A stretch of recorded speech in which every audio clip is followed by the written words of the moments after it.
பலம்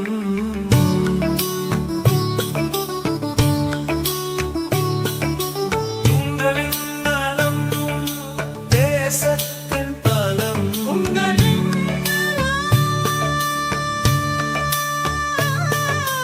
தேசத்தின் பலம்.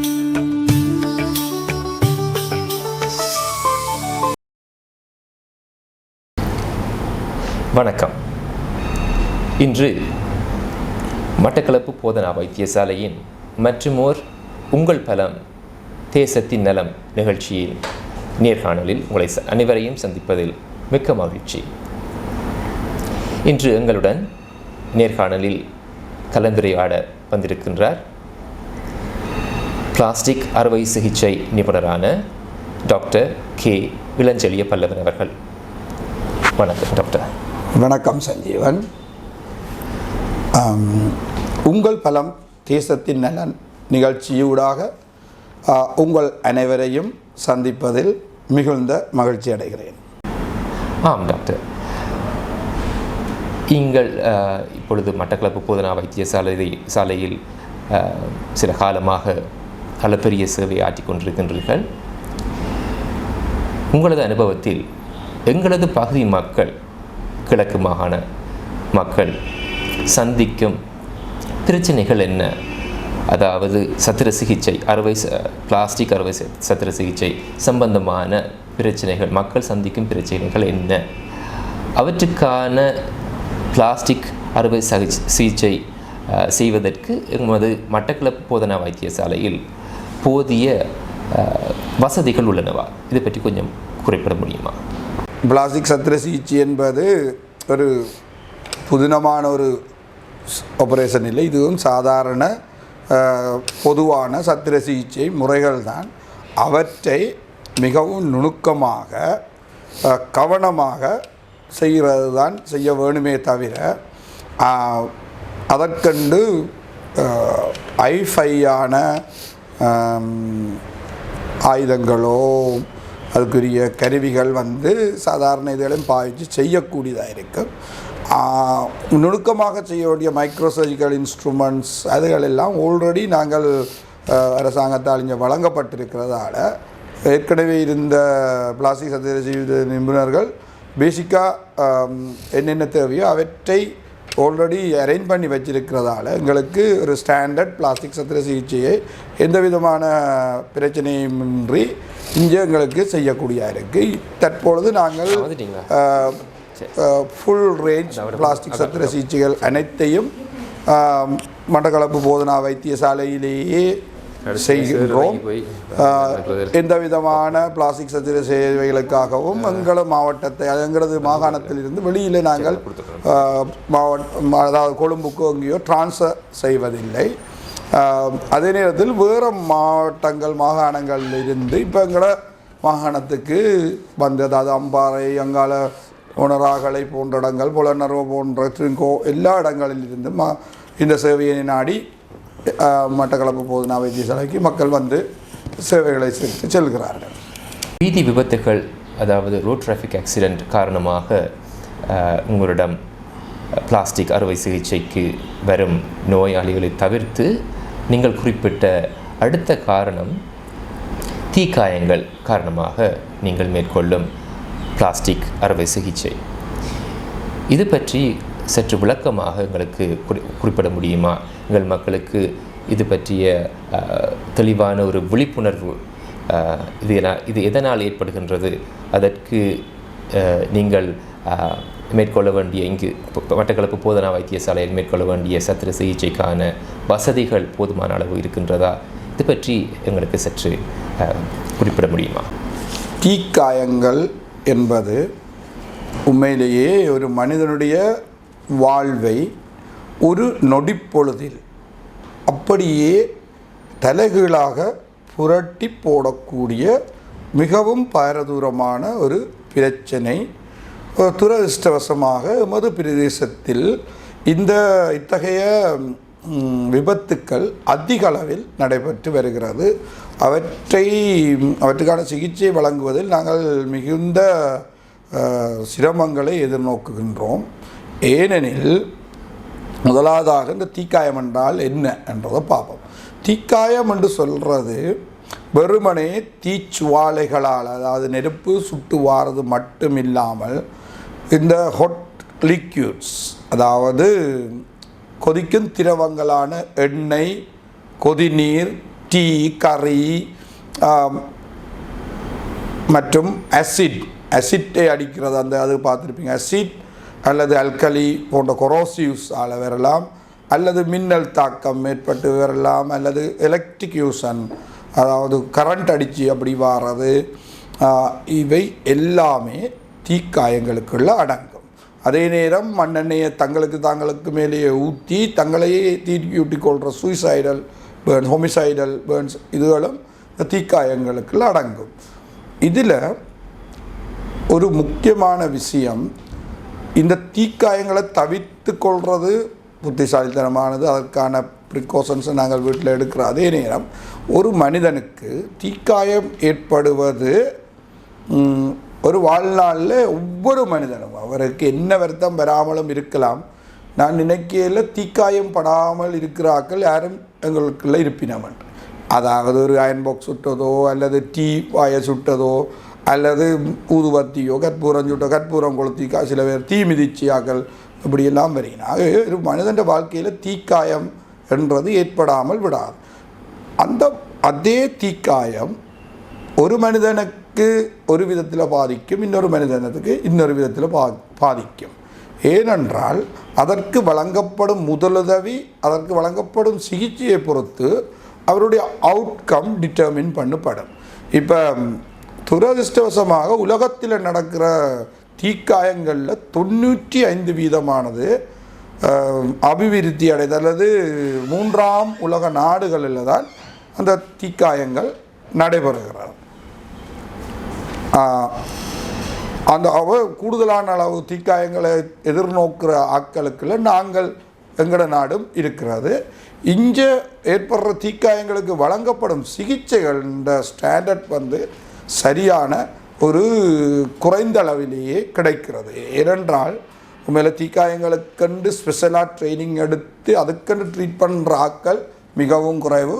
இலங்கையில் கூடுதலாக பொது சத்திர சிகிச்சை நிபுணர்கள் தான் அதுக்கு எல்லா இடமும் ட்ரீட்மெண்ட் பண்ணுகிறார்கள். பிளாஸ்டிக் சத்திர சிகிச்சைகள் 9 மாகாணத்திலையுமே இல்லாத அளவுக்கு ஒரு குறைந்த அளவான ஆட்களே இருக்கிறார்கள். ஆனால் சத்திர சிகிச்சை நிபுணருடன் செய்து அதுக்குரிய ஸ்டாண்டர்ட் ட்ரீட்மெண்ட் வழங்கினால் அவர்களுக்குரிய அவுட்கம் உண்மையிலே நல்லா வரும். உதாரணத்துக்கு பார்த்தோம்னா ஒரு சின்ன பிள்ளை ஒன்று, நான் இது அடிக்கடி சொல்கிற உதாரணம் எங்களோட வாழ்க்கையில் சந்தித்தது. அது ஒரு மனிதனுடைய வாழ்க்கையே புரட்டி போடுகிறது என்றதுக்கு ஒரு உதாரணம் என்னென்னு சொன்னால், ஒரு சின்ன 1.5 வயது பையன் இந்த அயன் பாக்ஸ் அயனிங் டேபிளில் இப்படி வச்சுட்டு போன உடனே அந்த பிள்ளை 1.5 வயதாக இருக்கேக்கு அந்த அயன் பாக்ஸின் விளிம்பு இந்த சொக்கில் இல்லை கன்னத்தில் இப்படி சுட்டு விட்டார். அப்போ சுட்ட உடனே அதுக்கு மேலே செய்ய வேண்டிய முதலுதவி ஓடும் நீரில் 20 நிமிடங்கள் அந்த இடத்த பிடிச்சால் 150% பிரச்சனை தீர்ந்திருக்கும். ஆனால் எங்களுடைய ஆட்கள் நாங்கள் ஒரு லிட்ரஸி ரேட் கூடுன 94-95% படிப்பறிவு இருந்த நாடாக இருந்தாலும் ஃபிசிக்ஸ் எடுக்க பண்ணுறேன்னு சொல்கிற ஃபிசிக்ஸ் வாத்தியாரின் பிள்ளைக்கு கூட சுடுபட்டு வந்தால் அவர் செய்கிற வேலையும் இந்த மாதிரியான மூட நம்பிக்கைகளும் ஒரு கைமருந்து செய்கிறேன்னு சொல்லி அவர்கள் என்ன செய்கிறார்கள் என்று சொன்னார். அந்த பிள்ளைக்கு பக்கத்து வீட்டுக்காரன் சொல்லியிருக்கிறார், இந்த டூத் பேஸ்ட்டை பூசுங்கோன்னு சொல்லி. அப்போ அவர்கள் டூத் பேஸ்ட்டை பூசி விட்டவுடன் அது உண்மையிலே மரத்தால் விழுந்தவுடனே மாடு மிரிச்சதுன்றது இதைத்தான். இப்போ என்னென்றால் உதாரணத்துக்கு நீங்கள் பார்த்தீங்கன்னு சொன்னால் ஒரு தீக்காயம் இதில் பட்டுதுன்னு சொன்னால் இந்த இடத்துல இந்த வெப்பம் இருக்குது. இந்த வெப்பத்தை நாங்கள் என்ன செய்யணுமென்றால் எவ்வளவு குயிக்காக முடியுமோ அந்தளவு குயிக்காக வெளியில் அனுப்பணும். இப்போ நாங்கள் உண்மையிலே இந்த அலோவீரா, டூத் பேஸ்ட், முட்டை மஞ்சக்கரு அல்லது களிமண் இதுகளை பூசணும் என்று சொன்னால் நீங்கள் இந்த மாமாங்க கோயிலுக்கு போகிற வழியில் எல்லா ரோட்லேயும் பார்த்தீங்கன்னா தெரியும். அந்த அப்பம் சுடுறது ஒரு சட்டியில் அப்பத்தை ஊற்றிட்டு மேலே ஒரு நெருப்பை போட்டு இன்னொரு இந்த மாதிரி பாபக்கி போடுற மாதிரியான ஒரு வேலையைத்தான் நாங்கள் என்ன செய்கிறோம். பொத்தி பிடிக்கிறோம். பட் அந்த ஹீட் வெளியில் போக விடாமல் களிம்பு ஒரு கடத்தாது, வெப்பத்தை கடத்தாது. அலுமினிய கரண்டியோ சில்வர் கரண்டி கடத்தும், மரகப்ப கடத்தாது. அது மாதிரி இந்த களிம்புகளும் வெப்பத்தை கடத்தாது. அப்போ வெப்பத்தை கடத்தாத விட்டால் நாங்கள் என்ன செய்கிறோம், அதை பொத்தி பிடிச்சி கொள்கிறோம். அப்போ வெளியில் போயில்லாத வெப்பம் என்ன செய்யும், உள்ளுக்கு எரிச்சு கொண்டு போகும். அதாவது ஒரு ஃபர்ஸ்ட் டிகிரி அல்ல செகண்ட் டிகிரி சூப்பர்ஃபிஷியல் பேர்னா மேலால் எரிய வேண்டியதை நாங்கள் என்ன செய்கிறோம், வெப்பத்தை வெளியில் செல்ல விடாமல் அமர்த்தி உள்ளுக்கு வச்சு அதை பாபக்கி போட்ட மாதிரி. அந்த பிள்ளைக்கு என்ன நடந்தது, அந்த 90 வயசு அந்த டூத்பேஸ்ட்டை பூசினதால் அந்த பிள்ளைக்கு இப்போ 29 வயசு. ஒரு படத்துக்கும் இப்போ யூனிவர்சிட்டியில் இருக்குது அந்த பிள்ளை, ஒரு படத்துக்கும் போஸ்ட் கொடுக்காது, எங்கேயும் ஒழிச்சிருப்பேன். ஏன்னா இதில் ஒரு பெரிய தழும்பு அந்த பிள்ளைக்கு, ஒரு கட்டி மாதிரி வந்து இப்போ பிளாஸ்டிக் சத்திர சிகிச்சை செய்வதற்கு நாங்கள் செய்ய வேண்டி இருக்குது. அந்த பிள்ளை இந்த திருமணமே பாதிக்கப்படும். அந்த பிள்ளை ஒரு ஆக்ட்ரஸாயோ ஒரு மொடலாக வர வேண்டிய பிள்ளையாக இருந்தால் அந்த ஒரு சின்ன தீக்காயம், அதுக்கு கொடுக்கப்பட்ட பிள்ளையான முதலதியாக அந்த பிள்ளைன்ற வாழ்க்கை. அதே மாதிரி இந்த சின்ன 1 வயசு 2 வயசு தவழ்கிற பிள்ளைகள் இந்த ப்ளக்குகளுக்குள்ள கையை ஓட்டுறதால கரண்ட் அடித்து ஒரு சின்ன காயம்தான் வரும். அதை கவனிக்காமல் விட்டுட்டு அதுக்கு இது களிம்பை போட அப்படி விட்டு விட அது ஒரு 2-3 மாதத்தில் இப்படி வந்துடும். இப்படி வந்ததுன்னால் யோசிச்சு பாருங்கோ, அவன் ஒரு எதிர்காலத்தில் ஒரு இளையராஜாவாகவோ அல்லது ஒரு சாஃப்ட்வேர் இன்ஜினியராகவோ அல்லது ஒரு ஆர்மி கொமாண்டரோ, இந்த கை இல்லைன்னா ஆர்மியில் செய்யலாம். அப்படி அவன் வாழ்க்கையே புரட்டி போட்டுட்டான். நான் அந்த அம்மாவுக்கும் அந்த பக்கத்தில் இருக்கிறார்களுக்கும் தெரியாது ஒரு மனிதன் வாழ்க்கையை நாங்கள் பழுதாக்கிட்டவன். ஆகவே தயவு செய்து எந்த விதமான தீக்காயம் வந்தாலும் அது சின்னன் பெருசென்று யோசிக்காமல் உரிய சிகிச்சையை பெற்றுக்கொள்கிறோம். உரிய சிகிச்சையில் முதலாவது கோல்டன் அவர் ஆஃப் ட்ரோமான்னு சொல்லுவாங்க.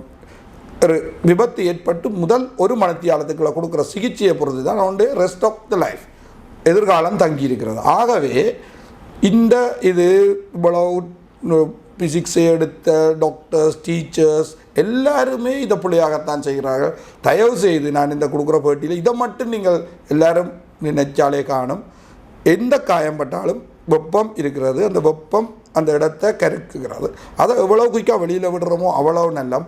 அப்போ இதை ஓடுற தண்ணி, எல்லாருடைய வீட்டிலையும் ஓடுற தண்ணி இருக்குது, எல்லாருடைய வீட்டில் இல்லையென்றால் ஒரு கோப்பையில் அள்ளி ஊற்ற வேண்டியான, ஊற்றி கொண்டே இருக்க வேண்டியதான். அப்போ அந்த வெப்பம் அந்த இடத்துலேருந்து கழுவப்பட்டு வெளியில் சென்று விடும்.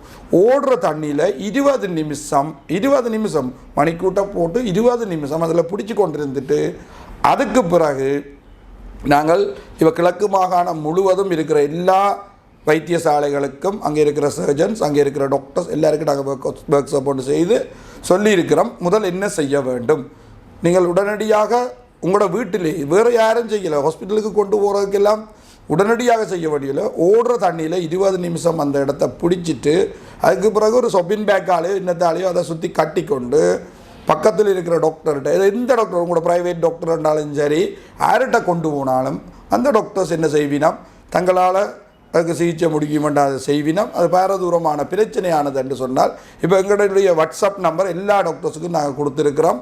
இன்றைக்கு நாங்கள் இதில் டிஸ்பிளே பண்ணுறோம் எங்களோட நம்பர்கள். நீங்கள் என்ன செய்யுங்கோ, அந்த அதுக்கு ஒரு ஃபோட்டோ எடுத்து, ஸ்மார்ட் ஃபோன் எல்லார்டையும் இருக்குது, ஸ்மார்ட்டாக ஒரு ஃபோட்டோ எடுத்துட்டு பர்டிகுலர் போதனா வைத்தியசாலையில் 24 மணித்தியாலும் பிளாஸ்டிக் சத்திர சிகிச்சைக்கு ஒன்கோல் டாக்டர்ஸ் இருப்பினா அவர்களுக்கு அனுப்பிவிட்டால் அவர் அது பாரதூரமான பிரச்சனை என்றால் அதுக்கு என்ன செய்யணும், அங்கே செய்யக்கூடியண்டா அங்கே செய்யுங்கோ, இல்லையண்டா இங்கே ட்ரான்ஸ்ஃபர் பண்ணுங்கோன்னு சொல்லி இங்கே ஒவ்வொரு நாளும் 1 மணித்தியாலம் நாங்கள் இந்த இப்படி காயம்பட்டு வாராக்களுக்கு தியேட்டரை தர சொல்லி எல்லா டாக்டர்ஸும் அதை ஒத்துழைச்சி நாங்கள் அந்த சிறந்த முறையான சிகிச்சைகளை இங்கே வழங்கி கொண்டிருக்கிறோம். இது அமெரிக்காவில் என்ன ஸ்டாண்டர்ட் சிகிச்சை இன்றைக்கு கொடுபடுதோ அதே சிகிச்சை கொடுபட்டு முன்னர் இப்படி காயப்பட்டு வாரவர்கள் பெரும்பாலும் இறந்து போகிறதோ அல்லது அது மேஜர் பேர்ன்ஸ் 80-90% நிச்சயமாக இறந்து விடுவார்கள், அல்லது ஒரு 2-3 மாதம் வைத்தியசாலையில் இருந்து கைகால்கள் குறட்டப்பட்டு ஒரு விகாரமடைந்த நிலையில் வீடு செல்லக்கூடிய நிலைமை இருந்தது. இன்று நாங்கள் இங்கு வழங்கும் சிகிச்சைகளின் ஊடாக அவர்கள் ஒரு சில வாரங்களிலேயே பூரண சுகம் பெற்று வேலை செய்யும் ஆற்றலுடன் வீட்டுக்கு செல்கிறார்கள்.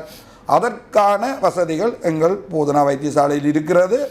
அதற்கு மேலே நாங்கள் உங்களுக்கு சொல்ல வேணும், எங்களுடைய அரசாங்கம் இருக்குது இந்த சில்வர் நானோ கிறிஸ்டலைன் சில்வர் என்று சொல்லப்படுகிற ஒரு அமெரிக்காவின் ஸ்டாண்டர்டான ட்ரீட்மெண்ட் அதுதான். அதுக்கு நாங்கள் ஒரு முறை அவர்களுக்கு மயக்க மருந்து கொடுத்து அதுக்குரிய அந்த ட்ரெஸ்ஸிங் ஒன்றுண்ட விலை 22,000 ரூபாய். ஒரு ஒரு 20 சென்டிமீட்டர் இருக்கிறோம். அதில் 22. அப்போ நாங்கள் ஒரு 20-30 வீதம் எரிஞ்சு வர ஆளுக்கு 4-5 லட்சம் அந்த இது முற்றும் இலவசமாக நாங்கள் இங்கே அந்த வசதிகள் இருக்கிறது. அந்த சிகிச்சையை வழங்கி விட்டோம்னா அதுக்கு பிறகு அதுக்கு ஒருக்காவும் மருந்து கட்ட தேவையில்லை, தானாகவே அது மாறிவிடும். அவ்வாறு செய்தால் அவர்கள் பூரண சுகமடைந்து வீடு செல்வார். அல்லது அவர்களுக்கு ஃபுல் திக்னஸ் பேர்னாக இருந்ததுண்டா நாங்கள் விதின் 1 or 2 months அதுக்கு இல்லைங்கட வெயிட்டிங் லிஸ்ட் இந்த இதுகளை இவ்வளோ இருந்தாலும் இத்தகைய தீக்காயம் அடைந்தவர்களுக்கு தோள்கள், அதாவது தோல்வட்டி ஒட்டி ஸ்கின் கிராஃப்டை செய்து அவர்களை ஒரு ஃபங்க்ஷனலாக வீட்டுக்கு அனுப்பக்கூடிய இருக்கிறது. ஆனால் அன்ஃபார்ச்சுனேட்லி உண்மையிலேயே மூட நம்பிக்கையின் காரணமாகவும் அறியாமை காரணமாகவும் வேறு சிகிச்சை முறைகளை கையாண்டு பிந்திய நிலையிலே அவர்கள் கைகால்கள் குரட்டப்பட்டு கண்ட்ராக்சர்ஸோடு வருகினோம். இருந்தாலும் நாங்கள் அவர்களுக்கும் அதற்கான உண்மையிலே இமீடியட்டாக வாராக்களுக்கு நாங்கள் செய்கிற சிகிச்சையை, அதாவது அக்யூட் பேர்ன்ஸுக்கு செய்கிற அதிலிருந்து இல்லாட்டி ஆல்ரெடி எரிஞ்சு இப்படி இருக்கிற ஆக்களுக்கு அந்த கண்ட்ராக்சர்ஸ் ரிலீஸ் பண்ணி பிளாஸ்டிக் சத்திர சிகிச்சைகளை செய்து அவர்களுடைய தழும்புகள், முகங்கள், கை கால்களில் இருக்கும் தழும்புகளை நீக்கி சாதாரண பிரஜைகளாக அவர்களும் சென்று சமுதாயத்திலே ஒரு டிக்னிட்டியோடு வாழ்வதற்கும் தங்களுடைய தொழில்களை செய்து இருக்கக்கூடிய வசதிகளை நாங்கள் செய்து கொண்டிருக்கிறோம். எங்களோட கிளினிக் ஒவ்வொரு கிழமையும் புதன்கிழமை 1 மணிக்கு பிளாஸ்டிக் சத்திர சிகிச்சை கிளினிக் நடைபெறும். நீங்கள் அதில் இந்த இதுக்கான ஆலோசனை பெற்றுக்கொள்ளலாம். இதை பார்ப்பவர்கள் உங்கள் கிராமத்தில் அல்லது உங்களோட அயலவர்கள் யாருக்காவது இந்த பிரச்சனை இப்படியான இருந்ததென்றால் தயவு செய்து அவர்களை எங்களோட கிளினிக்கு அனுப்பினீங்க என்றால் அவர்களுக்கான சிகிச்சைகளை நாங்கள் வழங்கக்கூடியதாக இருக்குது. இன்னும் ஒரு உங்கள் நலம் தேசத்தின் பலம் நிகழ்ச்சியில் சந்திக்கும் வரை நன்றி. சஞ்சீவன், இது பொதுவாகவே உலகளாவிய ரீதியில் எல்லாருக்கும் இருக்கிற ஒரு டாக்டர். அதாவது பிளாஸ்டிக் சத்திர சிகிச்சை என்பது காஸ்மெட்டிக், அதாவது அழகுபடுத்தும்